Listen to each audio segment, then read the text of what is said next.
বেতন ভাতাসহ নানা দাবিতে রেলওয়ের রানিং স্টাফদের কর্মবিরতিতে সারা দেশে বন্ধ আছে ট্রেন চলাচল। এতে ভোগান্তিতে পড়েছেন রেলের যাত্রীরা। রেলওয়ে কর্তৃপক্ষ জানিয়েছে, যাত্রা বাতিল হওয়া ট্রেনের টিকিটের টাকা ফেরত দেওয়া হচ্ছে যাত্রীদের। এদিকে মালবাহী ট্রেন চলাচল বন্ধ থাকায় সারা দেশে পণ্য পরিবহনও ব্যাহত হচ্ছে। রেলওয়ের রানিং স্টাফদের কর্মবিরতির জেরে সারা দেশের মতো চট্টগ্রামেও বন্ধ আছে ট্রেন চলাচল। রাত 12টার পর থেকে স্টেশন ছেড়ে যায়নি কোনো ট্রেন। ঢাকাগামী চট্টলা, সুবর্ণা, সিলেটগামী পাহাড়িকা সহ বিভিন্ন ট্রেনের যাত্রা বাতিল হয়েছে। এছাড়া মালবাহী ট্রেন চলাচল বন্ধ থাকায় চট্টগ্রাম বন্দরের পণ্য পরিবহনও ব্যাহত হচ্ছে। এদিকে ভোর থেকে বিভিন্ন গন্তব্যে যাওয়ার জন্য স্টেশনে ভিড় করেন যাত্রীরা। তবে কোনো ঘোষণা ছাড়া ট্রেন চলাচল বন্ধ হওয়ায় পরিবার পরিজন নিয়ে ভোগান্তিতে পড়েন তারা। আমরা প্রতিদিন যে সময়টায় আসি ওটা আমরা রেলে দিয়ে চলে যাই আমাদের সব সুবিধার জন্য।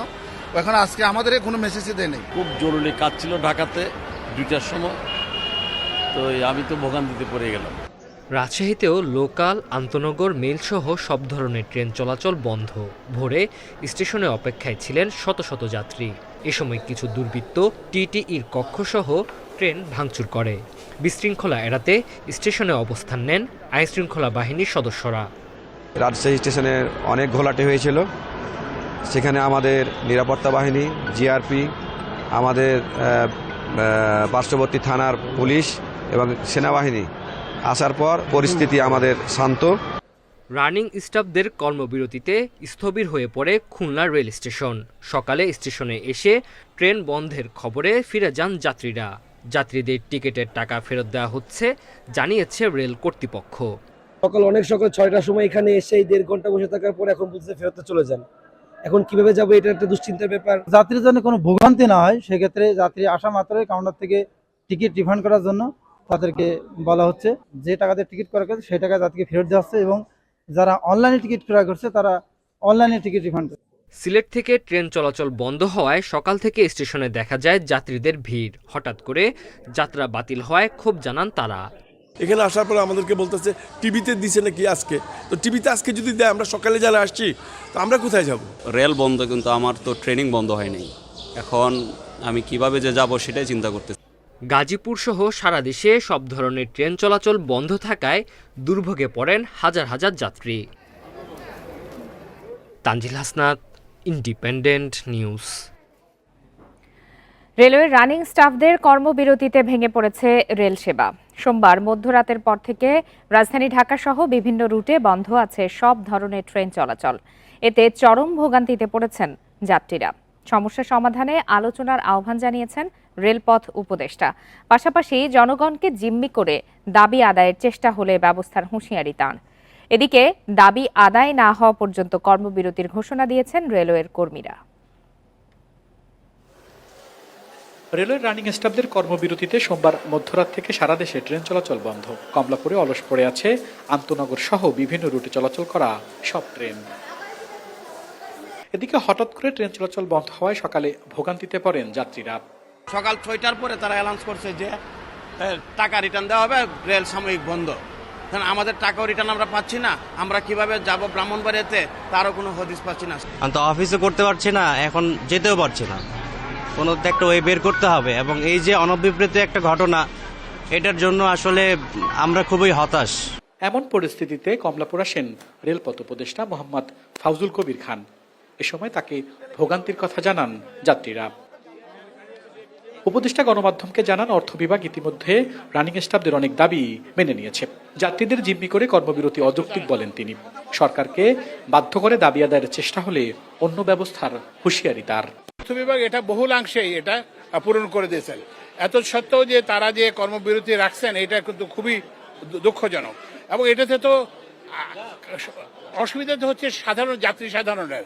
তা আমরা আশা করি তাদের যাত্রী সাধারণের এই কথা, অসুবিধার কথা বিবেচনা করে তারা কর্মবিরতি অবিলম্বে প্রত্যাহার করবেন এবং আলোচনায় যোগ দেবেন। এ বিষয়ে সচিবালয় অর্থ উপদেষ্টা বলেন, রেলের কর্মচারীদের যৌক্তিক দাবি পূরণ করেছে সরকার। দেশের অর্থনৈতিক অবস্থা বিবেচনায় এর বাইরে আর কোনো দাবি মানা সম্ভব না। তাদের যৌক্তিক যে সেগুলো আমরা দিয়েছি, তারপরে তারা কেন করেছে এটা তাদের ব্যাপার। কারণ হয় কি, প্রত্যেকেরই দাবি দেওয়া, একাধিক দাবি দেওয়া থাকে, তাই না? তারা বলেছে এই দিতে হবে, ওভারটাইম অ্যালাউন্স দিতে হবে, পেনশন। আমরা যতটুকু আমাদের সম্পদের সেটা আমরা বলেছি, অন্যরা সংস্থা আমরা যে বই দিয়েছি আমরা দিয়েছি। এতে তো মোটামুটি আমার মনে হয় একটা যুক্তি ছিল এবং আমরা দিয়েছি সুবিধা। এদিকে পেনশন ও আনুতোষিক সুবিধার দাবি নিয়ে গত 1 মাস আগে কর্মসূচি ঘোষণা করেন রানিং স্টাফরা। দাবি না মানা পর্যন্ত কর্মবিরতি চলবে বলেও জানান তারা। আমরা আন্দোলন করছি শ্রমিকের অধিকার নিয়ে, এখানে তো কারো আমরা পেটে লাথি মারছি না, কারো কোনো এজেন্ডা বাস্তবায়ন করছি না, টোটালি এটা আমাদের রুটি রুজির জন্য আন্দোলন করছি। কর্মীরা বলছেন 100 কিলোমিটার ট্রেন চালালে অতিরিক্ত টাকা পেতেন তারা, পেনশনও পেতেন অতিরিক্ত। তবে 2022 সালে সব সুবিধা বন্ধ হয়। Al Amin Hossain, Independent News, Dhaka. Railway running স্টাফদের ধর্মঘটের বিষয়ে আরো বিস্তারিত জানাতে এই মুহূর্তে রাজশাহী থেকে যোগ দিয়েছেন সহকর্মী মুস্তাফিজুর রহমান। মুস্তাফিজ, কর্মবিরতির কারণে ট্রেনের শিডিউলে তো স্বাভাবিকভাবেই বিপর্যয় ঘটেছে, কারণ মধ্যরাত থেকে এখন পর্যন্ত কোনো ট্রেন চলাচল করছে না। সাধারণ যাত্রীদের ভোগান্তি কেমন সেখানে?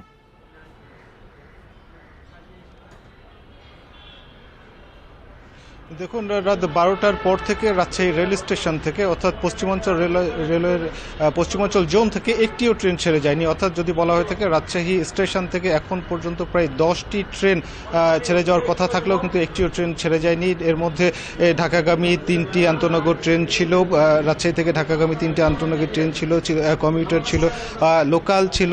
এই ট্রেনগুলো কিন্তু এখন পর্যন্ত ছেড়ে যায়নি এবং পরবর্তী নির্দেশনা না পাওয়া পর্যন্ত আসলে রেল কর্মকর্তারাও রাজশাহীতে যারা রয়েছেন তারাও ঠিক বলতে পারছেন না আসলে কি করবেন তারা। এখন পর্যন্ত তারাও অনেকটা এই বিষয়টি নিয়ে বলা যেতে পারে একটি অন্ধকারের মধ্যে রয়েছেন এবং রেল কর্তৃপক্ষ বলছেন যে বিষয়টি পুরোটাই নির্ভর করছে এই যে তাদের কেন্দ্রীয় নির্দেশনা বা তাদের মন্ত্রণালয়ের নির্দেশনার উপরেই তাদের অপেক্ষা করতে হবে। ঠিক রেল রানিং যে রেল স্টাফরা রয়েছেন তাদের এই কর্মবিরতির ফলে ভোগান্তিতে কিন্তু পড়েছেন যাত্রীরা। আমরা সকালবেলায় দেখেছিলাম সকাল 6:30 থেকে ট্রেনগুলো ছেড়ে যাওয়ার কথা ছিল পর্যায়ক্রমে, ঠিক এই ট্রেনের যাত্রীরা কিন্তু স্টেশনে এসে ভিড় করেছিলেন এবং আমরা দেখেছিলাম সকাল 9টা পর্যন্ত প্রায় 4,500 থেকে 5,000 যাত্রী তারা কিন্তু স্টেশনে এসেছেন এবং তারা এখানে অনেকটা বিক্ষুব্ধ হয়েছিলেন, কারণ অনেকেই পরিবার পরিজন নিয়ে এসেছেন এবং টিকিট কেটেই ছিলেন, তারা আগেই তারা টিকিট কেটেছিলেন, সেই অবস্থায় তারা এসেছিলেন এবং তারা অনেকটা বাধ্য হয়ে ফিরে গেছেন।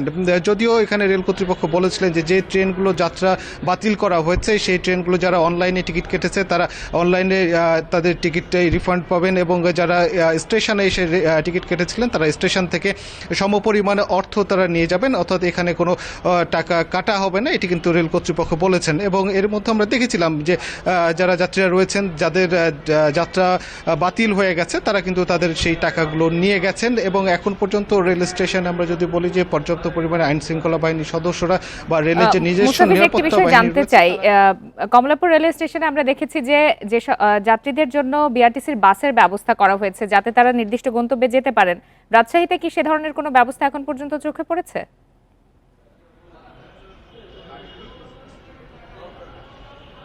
দেখুন, রাজশাহীতে এই ধরনের বিশেষ কোনো ব্যবস্থা এখন পর্যন্ত আমরা দেখতে পাইনি, কিন্তু যদি একটা বলা হয়ে থাকে যে রাজশাহী থেকে যে যাত্রীবাহী যে বাসগুলো দূরপাল্লা হোক স্বল্প দূরপাল্লায় যে বাসগুলো ছেড়ে যায়, রাজশাহী থেকে এক পরিসংখ্যান বলছে রাজশাহী রেল স্টেশন থেকে প্রতিদিন প্রায় 50 থেকে 60,000 যাত্রী যাওয়া আসা করে থাকে, কিন্তু ঠিক প্রতিদিন 50 থেকে 60,000 এই যাত্রীগুলো এটা কিন্তু বাড়তি যাত্রী, এই যে বাড়তি যাত্রীগুলোকে পরিবহন করার মতো ঠিক সেই পরিমাণ পরিবহন এই পর্যন্ত রাজশাহীতে আছে বলে আমাদের তথ্য কিন্তু বলছে না, যার ফলে যাত্রী দুর্ভোগ কিন্তু পোহাতেই হবে এবং যাত্রী দুর্ভোগ কিন্তু বাড়ছেই এই রেলের স্টাফদের, রানিং স্টাফদের। যদিও রানিং স্টাফ যারা রয়েছেন তারা বলছিলেন তাদের এই দাবিটি যৌক্তিক এবং এই যৌক্তিক দাবি না পূরণ না হওয়া পর্যন্ত তারা তাদের আন্দোলন অব্যাহত রাখবেন। অপরদিকে যাত্রী দুর্ভোগ কিন্তু বাড়ছে এবং যাত্রী দুর্ভোগ ক্রমান্বয়ে কিন্তু আরও চরম আকার ধারণ করছে। এছাড়াও রাজশাহী রেল স্টেশন থেকে সর্বশেষ জানাচ্ছিলেন সহকর্মী মুস্তাফিজুর রহমান।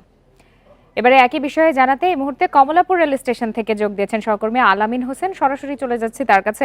আলামিন, কর্মবিরতির কারণে একটি ট্রেনও ছেড়ে যায়নি এখন পর্যন্ত, সেক্ষেত্রে অর্থ উপদেষ্টা তো বলছেন যে তাদের যৌক্তিক দাবি মেনে নেওয়া হয়েছে, আবার রেলপথ উপদেষ্টাও বলেছেন আলোচনায় আসার কথা, তারপরেও কেন ট্রেন চলাচল স্বাভাবিক হচ্ছে না? তারা যেটি বলছেন যে একই প্রশ্ন এখানকার যারা রানিং স্টাফ তাদের সঙ্গে করেছিলাম। তার নাম হচ্ছে সাইদুর রহমান, ঢাকা অঞ্চলের যিনি সাধারণ সম্পাদক। তিনি যেটি বলছেন 94 দফা চিঠি চালাচালি হয়েছে, বেশ কয়েক দফা বৈঠক হয়েছে একই দাবির প্রেক্ষিতে। এর আগেও আপনি জানেন যে 2021 সাল থেকে তারা মূলত এই আন্দোলন করে আসছেন। এর আগেও দফায় দফায় রেলপথ মন্ত্রণালয় থেকে বসা হয়েছে, অর্থ মন্ত্রণালয়ের সঙ্গে তারা বৈঠক করছেন। তাতে সুরাহা বা তাদের যে দাবি, সে দাবির বিষয়ে কোনো সিদ্ধান্ত আসে নাই বিদায়ী তারা রেল উপদেষ্টা এবং অর্থ উপদেষ্টার যে বক্তব্য, সেই বক্তব্য প্রত্যাখ্যান করে তাদের যে কর্মসূচি, সেই কর্মসূচি তারা বহাল রেখেছেন। তারই ধারাবাহিকতায় এখানে একদমই যেই অবস্থা, গণমাধ্যম কর্মী সহ সংশ্লিষ্ট রেল মন্ত্রণালয়ের ঊর্ধ্বতন কর্মকর্তারাও কমলাপুর এসেছেন, তারাও শ্রমিকদের সঙ্গে বৈঠক করার চেষ্টা করছেন, কিন্তু শ্রমিকরা সেটি আসলে একেবারেই পাত্তা দিচ্ছে না। তারা যেটি বলছেন যে কোনো বৈঠক নেই, আগে প্রজ্ঞাপন, তারপরে তারা আসলে বসবেন কি বসবেন না, ট্রেন চালাবেন কি চালাবেন।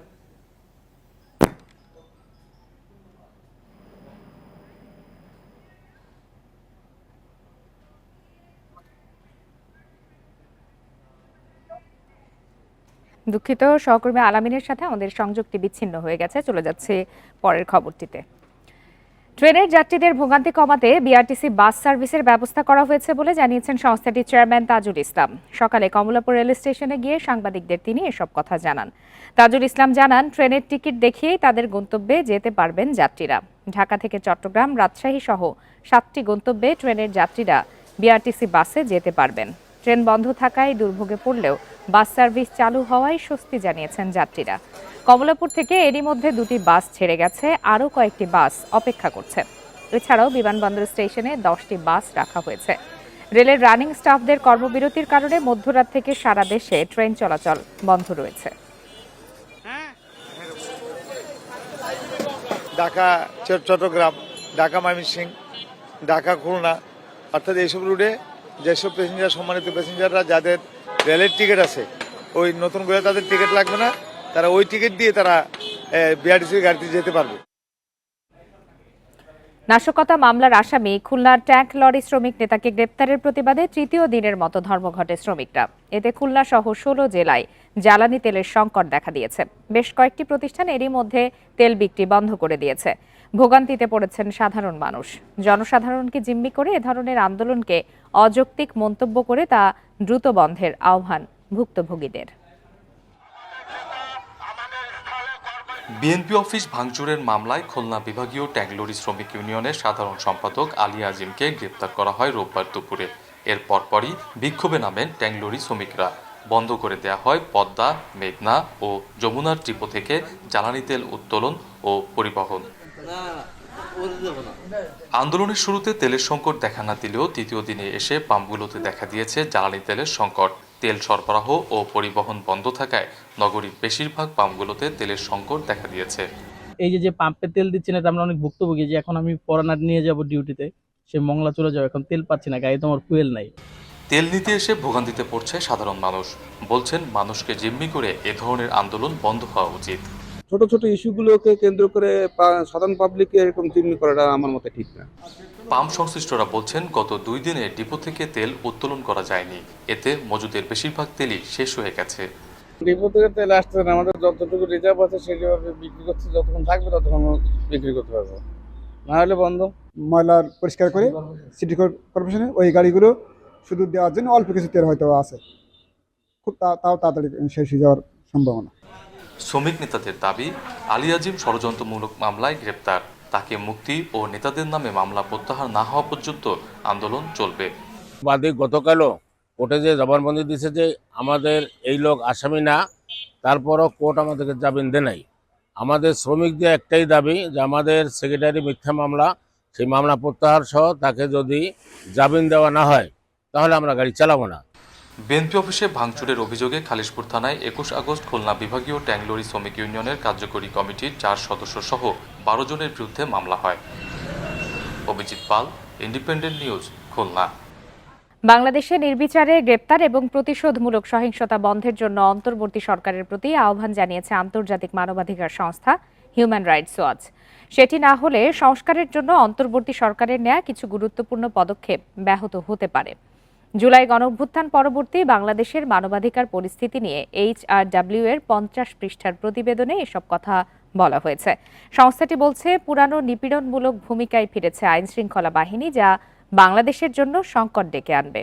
এছাড়া অন্তর্বর্তী সরকারকে দ্রুত র্যাপিড অ্যাকশন ব্যাটালিয়ন র্যাব বিলুপ্ত করারও জোর দাবি জানিয়েছে সংস্থাটি। বিতর্কিত সাইবার নিরাপত্তা আইনের পরিবর্তে অন্তর্বর্তী সরকার যে নতুন অধ্যাদেশ চালু করেছে দুর্ভাগ্যজনকভাবে তাতে আগের আইনের মতো বেশ কিছু ক্ষতিকর ধারা উপধারা রাখা হয়েছে বলেও HRW এর প্রতিবেদনে বলা হয়। সামাজিক বনায়নের গাছ না কেটে গাছ রোপণকারীকে প্রাপ্য টাকা পরিশোধের আদেশ দিয়েছে হাইকোর্ট। একই সাথে সব সিটি কর্পোরেশন, জেলা ও উপজেলা শহরে যে কোনো গাছ কাটতে হলে বিশেষ কমিটির অনুমতি নিতে হবে বলে রায় দিয়েছে আদালত। এজন্য জাতীয় জেলা ও উপজেলা পর্যায়ে উচ্চ পর্যায়ের কমিটি গঠনের নির্দেশ দিয়েছে আদালত। জনস্বার্থে করা রিটের ওপর শুনানি শেষে বিচারপতি ফাহমিদা কাদের ও বিচারপতি মুবিনা আশাফের হাইকোর্ট বেঞ্চ এই রায় দেয়। পর্যবেক্ষণে আদালত বলে, দিন দিন তাপমাত্রা বৃদ্ধি পাওয়ায় বেশি করে গাছ সংরক্ষণ প্রয়োজন। প্রচুর গাছ কাটা হলে পরিবেশের ভারসাম্য নষ্ট হবে। পরিবেশের ভারসাম্যের জন্য যত গাছ দরকার তত গাছ নেই। তাপমাত্রা বৃদ্ধি ও পরিবেশ দূষণ রোধ করে জীবন ও সুস্বাস্থ্য রক্ষার জন্য জনস্বার্থে রিট করে পরিবেশবাদী সংগঠন HRPB। চাকরি জাতীয়করণের দাবিতে টানা 10ম দিনের মতো অবস্থান কর্মসূচি পালন করছেন স্বতন্ত্র ইবতেদায়ী মাদ্রাসার শিক্ষকরা। 6 দফা নয়, চাকরি জাতীয়করণের 1 দফা দাবি তাদের। দাবি আদায় না হওয়া পর্যন্ত মাঠে থাকার ঘোষণা দিয়েছেন সারা দেশের 15,000 মাদ্রাসার শিক্ষক। সকাল থেকেই রাজধানীর শাহবাগে অবস্থান কর্মসূচি শুরু করেন শিক্ষকরা। তারা জানান, প্রাথমিক বিদ্যালয়ের নীতিমালা মেনে শিক্ষা কার্যক্রম চালানো হলেও কোনো ইবতেদায়ী মাদ্রাসাকে জাতীয়করণ করা হয়নি। এ সময় তারা শিক্ষকদের ওপর পুলিশি হামলার নিন্দা জানান। এর আগে রবিবার একই দাবিতে প্রধান উপদেষ্টার বাসভবন অভিমুখে যাত্রা শুরু করলে পুলিশি বাধার মুখে পড়েন ইবতেদায়ী শিক্ষকরা। এক পর্যায়ে লাঠিপেটা, জলকামান ও কাঁদানে গ্যাস ছুঁড়ে তাদের ছত্রভঙ্গ করে দেয়া হয়। অত্যন্ত মানবত জীবনযাপন করছি আমরা। আমাদের স্ত্রীদের কাছে বাড়িতে গেলে সম্মান পাই না। তারা বলে, তুমি চাকরি করো, বেতন কই? ঈদের সময় কোনো ভালো কাপড় চোপড় কিনতে পারি না। যদি না মানা হয় আমাদের এই এক দফা এক দাবি, তাহলে আমরা কঠিন থেকে কঠিন জানিব। আমাদের দাবি হইল সকল ইবতেদায়ী মাদ্রাসাগুলোকে জাতীয়করণ আওতাভুক্ত করা। সরকার মহল থেকে এখনো স্পষ্টভাবে আমাদের কোনো ঘোষণা বা কোনো কথাবার্তা আমাদের প্রতি এখনো আসে নাই। এ বিষয়ে আরো বিস্তারিত জানাতে এই মুহূর্তে রাজধানীর শাহবাগ থেকে যোগ দিয়েছেন সহকর্মী বুদ্ধদেব কুণ্ডু। বুদ্ধদেব, 10ম দিনের মতো এই অবস্থান কর্মসূচি পালন করছেন ইবতেদায়ী মাদ্রাসার শিক্ষকরা এবং তাদের দাবি এখন একটি। সেক্ষেত্রে আসলে তাদের দাবির বিষয়ে কোনো পক্ষ থেকে এখন পর্যন্ত আশ্বস্ত করা হয়েছে কিনা?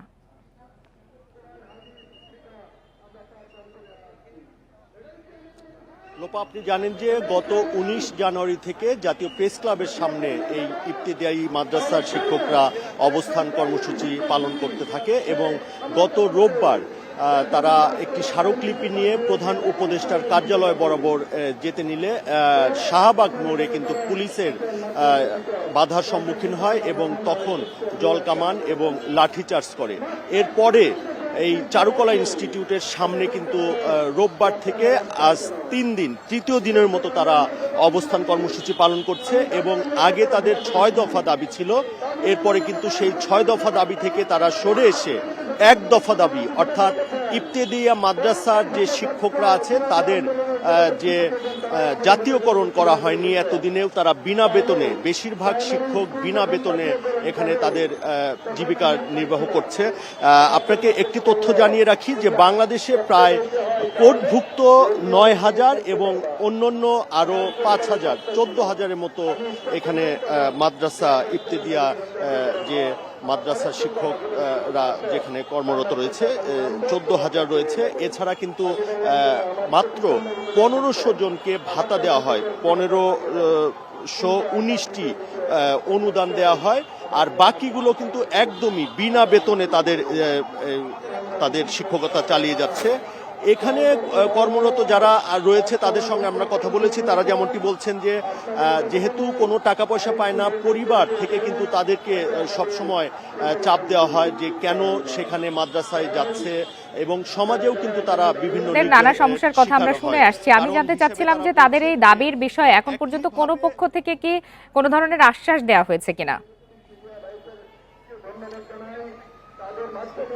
হ্যাঁ লোপা, আশ্বাস কিন্তু গত 3 দিন আগেও দেওয়া হয়েছিল, কিন্তু মৌখিক কোনো আশ্বাসে এই শিক্ষক নেতৃবৃন্দ এখান থেকে উঠতে রাজি নয়। একটু আগে আপনি জানেন গতকালকে 24 ঘন্টার একটা আলটিমেটাম দেওয়া হয়েছিল, আজকে 2টার সময় সেটা শেষ হয়েছে এবং এই পর্যন্ত কিন্তু সরকারের কোনো সংশ্লিষ্ট ব্যক্তি তাদের সঙ্গে একাত্মতা প্রকাশ করেনি, অর্থাৎ তাদের দাবি মেনে নিয়ে যে লিখিত কোনো কিছু দিবে সেটা কিন্তু দেয়নি। একটু আগে একটি প্রতিনিধি দল, এই শিক্ষকদের একটি প্রতিনিধি দল সচিবালয় অভিমুখে গিয়েছে এবং তারা তাদের সঙ্গে একটি মিটিং করবে বলে আমরা জানতে পেরেছি। শিক্ষা মন্ত্রণালয়ের 2-1 কর্মকর্তা সেখানে রয়েছে বলে জানতে পেরেছি এবং সেইখানে এই মিটিং শেষে একটি সিদ্ধান্ত কিন্তু আসবে বলে গণমাধ্যম কর্মীদের জানানো হয়েছে। যদি সচিবালয় থেকে তারা খালি হাতে ফেরে তাহলে কিন্তু তারা বৃহত্তর কোনো কর্মসূচির ডাক দিবে বলে এখানকার নেতৃবৃন্দরা আমাদের জানিয়েছেন। শাহবাগ থেকে জানাচ্ছিলেন সহকর্মী বুদ্ধদেব কুণ্ডু। গণতান্ত্রিক যাত্রার পথে নির্বাচনে সব ধরনের সহায়তা করবে ইউরোপীয় ইউনিয়ন। ইইউ এর রাষ্ট্রদূত মাইকেল মিলারের সাথে বৈঠক শেষে কথা জানিয়েছেন প্রধান নির্বাচন কমিশনার এএমএম নাসির উদ্দিন। দুপুরে রাজধানীর আগারগাঁওয়ে এই বৈঠক অনুষ্ঠিত হয়। পরে সাংবাদিকদের সিইসি বলেন, ইইউ মনে করছে সংস্কারের সময় পর্যাপ্ত নয়। নির্বাচন কমিশনের স্বাধীনতা খর্ব হতে পারে এমন বিষয়ে আপত্তি তুলে ধরা হয়েছে বলেও জানান তিনি। নির্বাচন কমিশনের স্বাধীনতা অক্ষুণ্ণ রাখার বিষয়ে একমত প্রকাশ করেছে ইউরোপীয় ইউনিয়ন। রাষ্ট্রদূত মাইকেল মিলার জানান, পরবর্তী নির্বাচন অবাধ, সুষ্ঠু ও আন্তর্জাতিক মানের করতে ঢাকার পাশে থাকবে ইউরোপীয় ইউনিয়ন।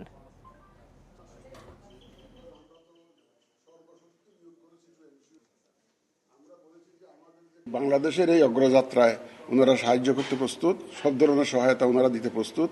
ওনারা চান যে এটা ডেমোক্রেটিক ট্রানজিশনটা হোক এবং হলে এই পথে আমাদের যত রকমের সহায়তা দরকার, দে হ্যাভ অ্যাসিউরড আস যে they will be with us in this process for the reform ambitions of the interim government. পরবর্তী নির্বাচন নিয়ে আলোচনা হয়েছে। নির্বাচন অবাধ, সুষ্ঠু ও আন্তর্জাতিক মানের করতে বাংলাদেশকে সব ধরনের সহায়তা করবে ইউরোপীয় ইউনিয়ন। নির্বাচন কমিশনের স্বাধীনতা অক্ষুণ্ণ রাখার বিষয়ে একমত EU. Bangladesh at this extremely important moment. Thank you very much. কিছু সুপারিশ নিয়ে সংস্কার কমিশনের সঙ্গে নির্বাচন কমিশনের মত পার্থক্য দেখা দিয়েছে। কয়েকটি সুপারিশ বাস্তবায়ন হলে ইসির স্বাধীনতা খর্ব হবে বলে মনে করছেন প্রধান নির্বাচন কমিশনার। তবে এই দাবি মানতে নারাজ সংস্কার কমিশন। তারা বলছেন, স্বাধীনতা খর্ব নয়, বরং নির্বাচন কমিশনের ক্ষমতা বাড়ানো ও জবাবদিহির আওতায় আনার সুপারিশ হয়েছে। নির্বাচন ব্যবস্থার সংস্কারের সুপারিশমালার সারসংক্ষেপ 15 জানুয়ারি প্রকাশ করে এর দায়িত্বে থাকা কমিশন, জানিয়ে মধ্য ফেব্রুয়ারি থেকে রাজনৈতিক দলগুলোর সঙ্গে আলোচনা করবে অন্তর্বর্তী সরকার। সুপারিশে আছে, নির্বাচন কমিশনাররা সাংবিধানিক দায়িত্ব পালনে ব্যর্থ হলে ও শপথ ভাঙলে মেয়াদ পরবর্তী সময়ে সংসদীয় কমিটির মাধ্যমে তদন্ত করে সুপারিশসহ প্রয়োজনীয় ব্যবস্থা নিতে রাষ্ট্রপতির কাছে পাঠানোর বিধান করতে হবে। ভবিষ্যতে সীমানা নির্ধারণে আলাদা স্বাধীন সীমানা নির্ধারণ কর্তৃপক্ষ গঠন ও জাতীয় পরিচয় নিবন্ধন সংস্থা নামে একটি স্বতন্ত্র স্বাধীন সংবিধিবদ্ধ সংস্থা গঠনের কথা বলা হয়েছে। সংস্কার কমিশনের অন্তত 3টি সুপারিশের কড়া সমালোচনা করেছেন প্রধান নির্বাচন কমিশনার এএমএম নাসির উদ্দিন। অনেকগুলো সুপারিশ আছে যেগুলো ইনকর্পোরেট করলে অ্যাকসেপ্টেড হলে ইলেকশন কমিশনের স্বাধীনতা খর্ব হবে, নো ডাউট অ্যাবাউট ইট। যেমন আমাকে যদি পার্লামেন্টারি স্ট্যান্ডিং কমিটির কাছে যেতে হয়, তাহলে আমার স্বাধীনতা থাকবে কোথায়? সিইসির বক্তব্য নাকচ করে সংস্কার কমিশন প্রধান বলছেন, ইসির ক্ষমতা কমানো নয়, বরং বাড়ানোর সুপারিশ করেছেন তারা।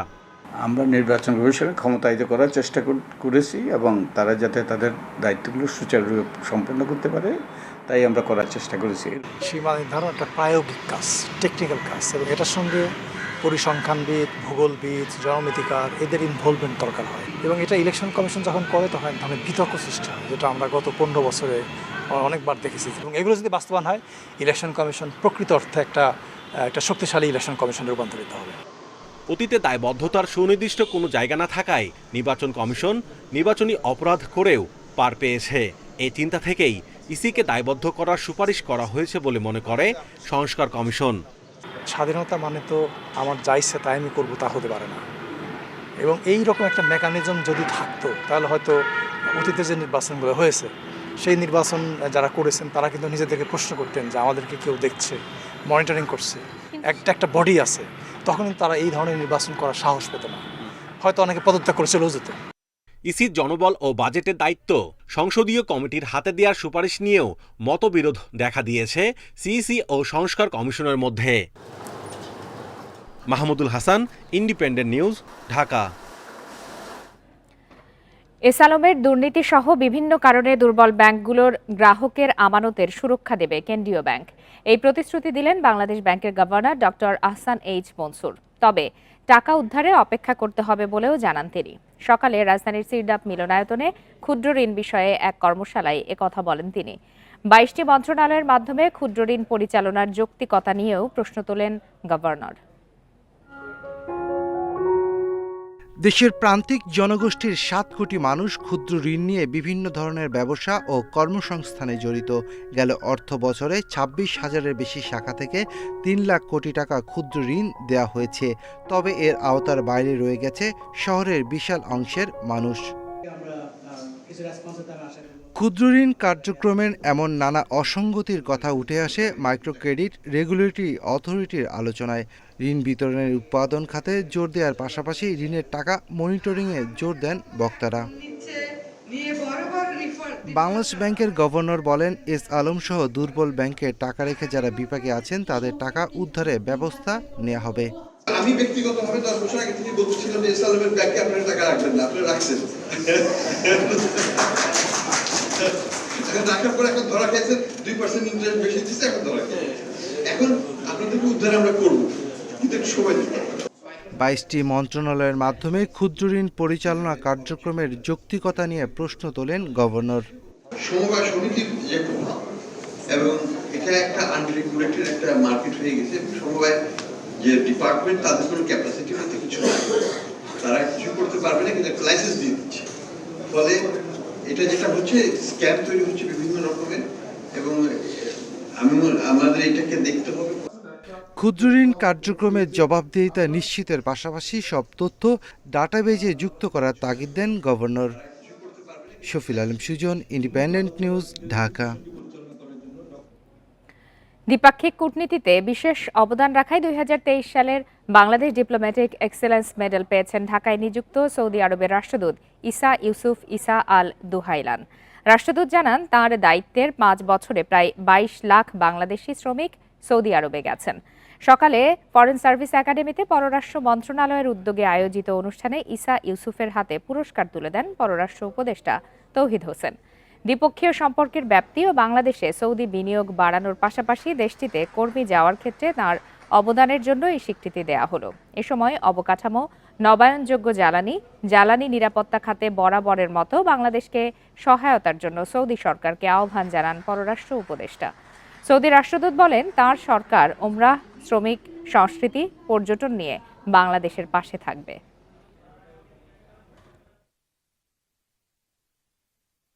Saudi Arabia's forward-looking investment in Bangladesh. বাংলাদেশে বিনিয়োগ আরও বাড়াতে আগ্রহী সৌদি আরব। সে দেশে থাকা বাংলাদেশি রেমিটেন্স যোদ্ধারা দেশের উন্নয়নে বিশেষ ভূমিকা রাখছে। আমি চাই দ্বিপাক্ষিক সহযোগিতা আরও বৃদ্ধি পাক। Initiatives to ensure energy security, including NUSUK and Makkah Route Initiative. চলতি বছরই রুট টু মক্কা ইনিশিয়েটিভ সহ বিভিন্ন সৌদি উদ্যোগে যুক্ত হবে বাংলাদেশ। এর মাধ্যমে এদেশের নাগরিকদের সৌদি ভ্রমণ আরও সহজ হবে। বাংলাদেশ সৌদি সম্পর্ক শুধু হজ, ওমরা ও জনশক্তি রপ্তানি কেন্দ্রিক নয়, এদেশের উন্নয়নে সব সময় পাশে থাকবে সৌদি সরকার। More than 2.2 million workers visa. শিল্প খাতে গ্যাসের দাম বাড়ানো হলে ক্ষতির শঙ্কা জানিয়েছেন তৈরি পোশাক ও বস্ত্র ব্যবসায়ীরা। তাদের দাবি, দাম আবার বাড়ানো হলে এই খাতের ক্যাপটিভ বিদ্যুৎ কেন্দ্রগুলোতে বছরে অতিরিক্ত প্রায় 18,000 কোটি টাকা ব্যয় হবে।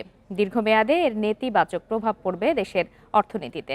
বিদ্যুৎ, জ্বালানি ও খনিজ সম্পদ মন্ত্রণালয়ের উপদেষ্টা মোহাম্মদ ফাউজুল কবির খানের কাছে লেখা চিঠিতে এমন শঙ্কার কথা জানান 4টি ব্যবসায়ী সংগঠনের নেতারা। চিঠিতে তারা বলেন, গণমাধ্যমের প্রতিবেদন থেকে জানা গেছে সরকার প্রতি ঘনমিটার গ্যাসের দাম প্রায় 150% বাড়িয়ে 75 টাকা করার চিন্তা করছে। এই মূল্য বৃদ্ধি কার্যকর হলে তা দীর্ঘমেয়াদে শিল্পায়ন ও অর্থনীতিতে নেতিবাচক প্রভাব ফেলতে পারে। বর্তমানে শিল্পঘন এলাকাগুলোতে গ্যাস সংকটের কারণে উৎপাদন কমেছে 50 থেকে 60%। এতে ব্যাপক আর্থিক লোকসানের মুখে পড়েছে প্রতিষ্ঠানগুলো।